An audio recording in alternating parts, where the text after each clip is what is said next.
Was this passenger served 33 drinks on a cruise ship? Out of control. Why his death has been ruled a homicide. Then, emergency landing. Right on top of a car. Then, pajama rebellion. Travelers pushing back on the call to dress up before they fly. Plus, chilling video. The husband on trial for killing and dismembering his wife. His creepy shopping spree. Why did he buy the hacksaw and mop? Then, flaming dessert disaster. You won't believe how often it happens. We need an ambulance. And it's worse than we thought. The Miss Universe contestant who fell off the stage. She suffered a brain bleed. And ping pong pandemonium. Will the new Timothée Chalamet ping pong movie lead to a surge of interest in the game? Just like pickleball. Now, Inside Edition with Eva Pilgrim. Hello and thanks for joining us. Did they serve him 33 drinks? A man traveling with his fiancée and young son is dead after his family says he got severely intoxicated on a Royal Caribbean cruise ship. Video shows him violently kicking a door in a rage before being restrained. Stephen Fabian has the latest. A cruise ship passenger goes berserk after his family members say he was served 33 alcoholic drinks in just a few hours. Michael Virgil booked an all-you-can-drink package on the cruise from LA to Mexico with his fiancée and their 7-year-old son. Their stateroom aboard Royal Caribbean's Navigator of the Seas wasn't ready when they boarded, so Virgil started drinking in one of the ship's 16 bars. Bartenders continued to serve alcohol to him while he was visibly intoxicated, according to a lawsuit filed by his family. He became so drunk, family members say he couldn't find his stateroom. A violent confrontation followed between the passenger and with cruise ship security. The shocking video was shot by another passenger.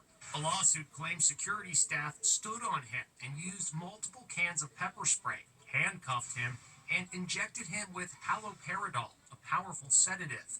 The 35-year-old died an hour later. The LA medical examiner ruled his death a homicide. Shouldn't he be responsible for knowing when it's time to stop? That doesn't take away any of the negligence on the part of the cruise line. Part of what is at question is the Royal Caribbean's procedure of trying to force drinks with their packages they have on clients. It's something that has come into question before. This is just an extreme, egregious example of it. Royal Caribbean says in a statement, "We were saddened by the passing of one of our guests, worked with authorities on their investigation, and will refrain from commenting any further." After the passenger's death, the ship sailed on to Mexico for the 3-day cruise. Imagine driving down the highway and seeing this, a plane coming in for an emergency landing right on top of the car in front of you. Extraordinary drama on a busy interstate highway. A twin-engine plane comes out of nowhere to make an emergency landing, but it touches down right on top of a car. Here it is again. You can see the mangled car and the plane screeching to a halt. "We just saw this plane drop out of the sky," says the motorist who shot this video. Remarkably, the 57-year-old woman at the wheel of the car reportedly suffered minor injuries, and the pilot and his passenger were unhurt. When you see how badly the car was damaged, it's incredible the woman wasn't more seriously injured. It's being called the Pajama Rebellion after the Transportation Secretary asked Americans to dress nicely when they travel this holiday season. Many are responding by being as comfortable as possible. Les Trent reports. It's the Great Pajama Rebellion. Me and my airport PJs against the world, says this flyer after Transportation Secretary Sean Duffy once again called for people to dress up when they fly. We're asking people to, again, maybe dress a little better. These airline passengers are posting videos pointedly refusing to class it up. In fact, they're going in the other direction. My airport PJs in honor of my delayed flight, says this traveler showing off her sleepwear. Sean Duffy, we are taking a red-eye flight with uncomfortable seats. We will wear whatever we want, claps back this group. Today, we found travelers also wearing pajamas. I mean, I think it's personal choice. I feel like if you're going to be on a plane for a long time, you should be comfortable. Travel expert Pauline Fromer has choice words for Sean Duffy, who just showed off his pull-up skills as he called for new workout areas in airports. I think it's absolutely ridiculous that the Department of Transportation is bringing up this issue at all. Their job is to keep us safe. Their job is to safeguard consumer rights, and to become the fashion police does not help with either of those goals. But this travel expert supports Duffy's call. Maybe don't wear, your pajamas and tank tops and things like that. Today at Newark Airport, opinion is divided. I spoke to a lot of passengers who support dressing up when they fly. Why is it important for you to look snazzy as you travel? I think you get more respect when you're well dressed. This fashionable traveler agrees. It's always good to just dress up and feel good about yourself.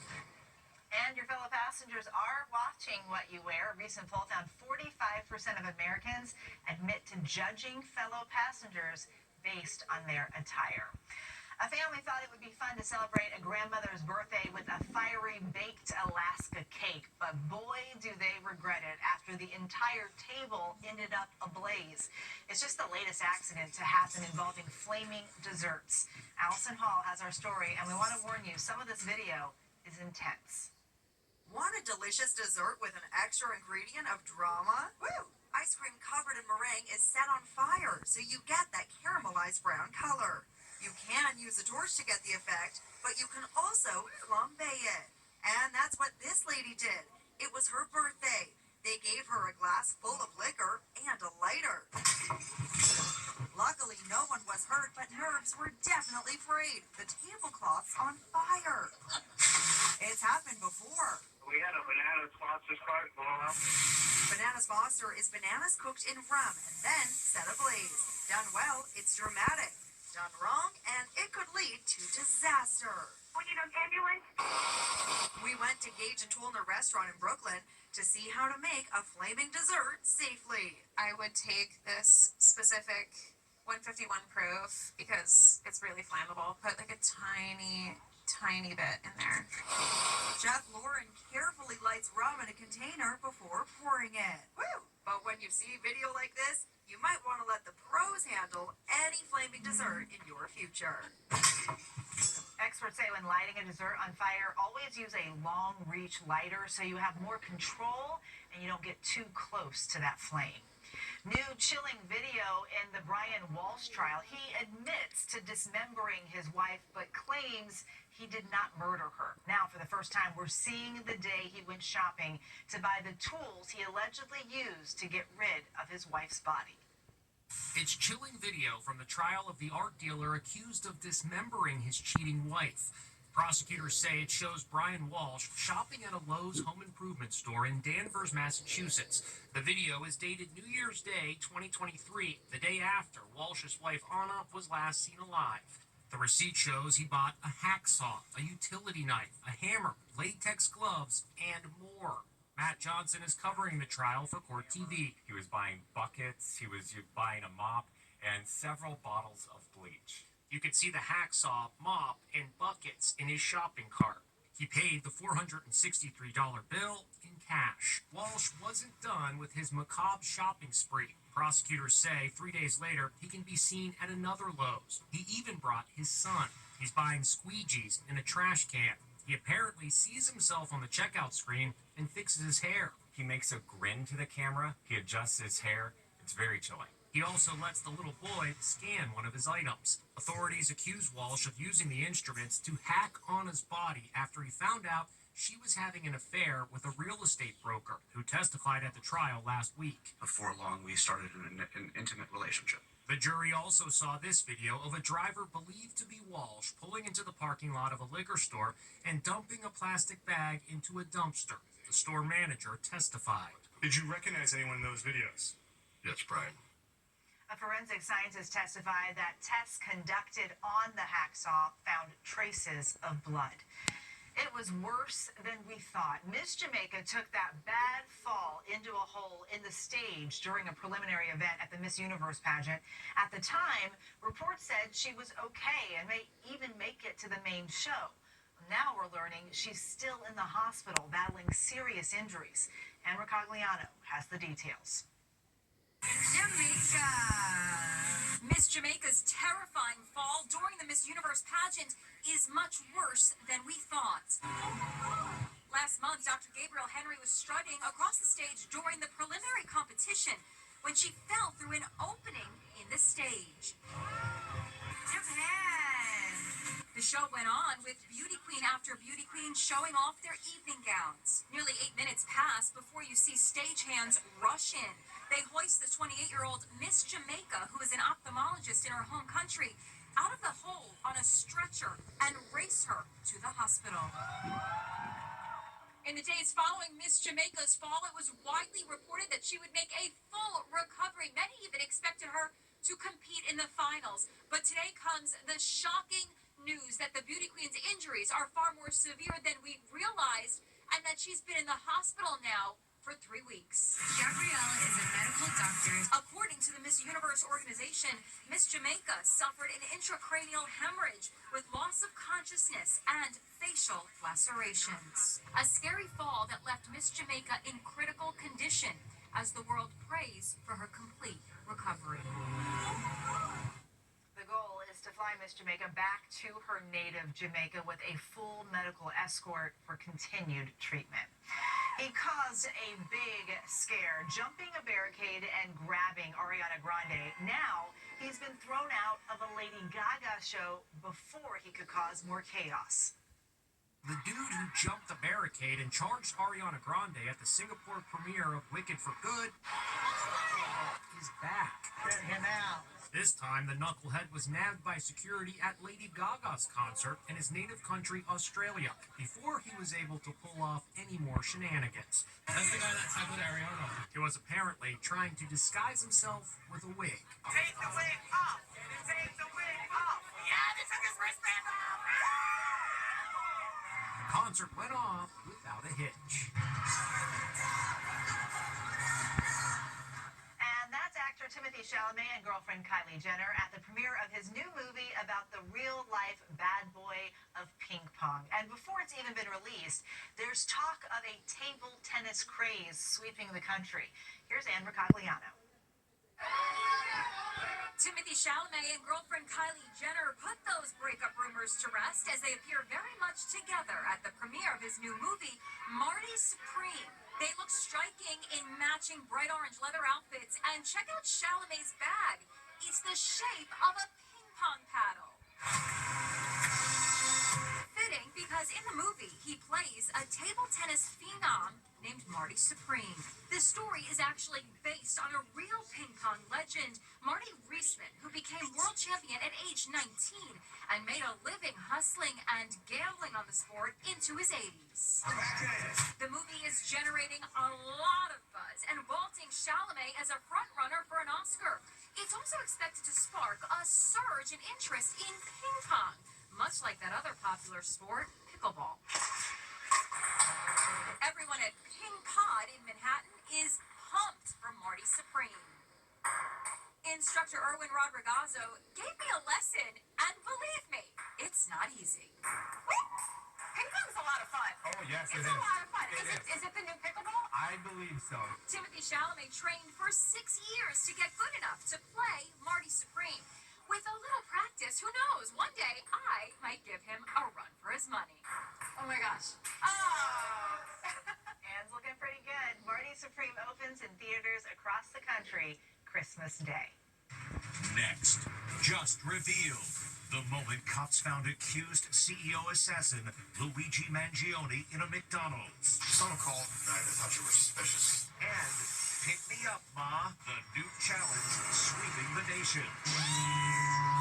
Inside Edition with Eva Pilgrim. We'll be right back. It's Luigi Mangione arrested in a McDonald's. The body cam video was released today during a pretrial hearing over evidence in the case. The moment we've only read about, we can now see. It's the moment cops confront accused assassin Luigi Mangione. He's sitting in the corner of a McDonald's in Altoona, Pennsylvania, wearing a knit hat and blue mask. Cops ask him his name. What's your name? Mangione gives a fake name, Mark Rosario, and a fake New Jersey driver's license. This dramatic moment happened 5 days after he allegedly gunned down the CEO of United Healthcare, Brian Thompson. Mangione's arrest happened exactly 1 year ago. He has pleaded not guilty. It's the busiest time of year to buy Christmas trees, but what's it like to sell them? We caught up with a father and son turning a sidewalk into a holiday outpost. They are everywhere. The folks who sell Christmas trees 24/7 on New York City's street corners. Have you ever wondered where they sleep, eat, shower, and all the daily necessities? It's grueling, no doubt about it. Eric Kang and his son Kashmir are from Canada, and now the duo have set up shop on a Brooklyn street. It does come with its challenges. You know, we're out here in the cold and the rain. The wind really beats us up sometimes. So, where do they live for the month they're working in New York?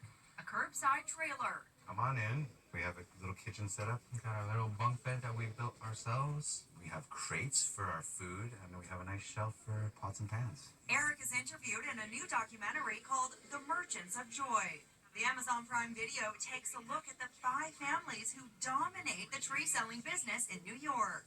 We've been selling trees for 49 years. Keep your friends close, but your enemies closer. We're all frenemies. When we come back, the new challenge for mom picking up their sons when they're no longer little ones. Now, the new social media challenge for mom, and it involves some heavy lifting.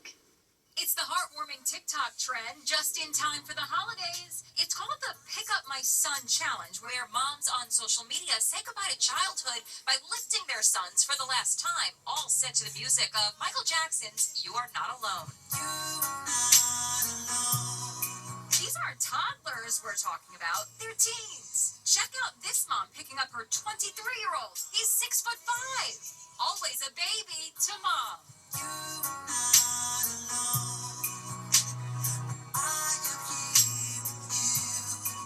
So sweet. Now Allison Hall with today's Inside Deals. Allison, finally, a groom takes love to new heights. It's a beautiful wedding with a 5'5" Marine and his 6'1" bride. Make history run. Wait, he needs some help. Now that they see eye to eye, it's time to kiss the bride. Congrats. We'll see you next time.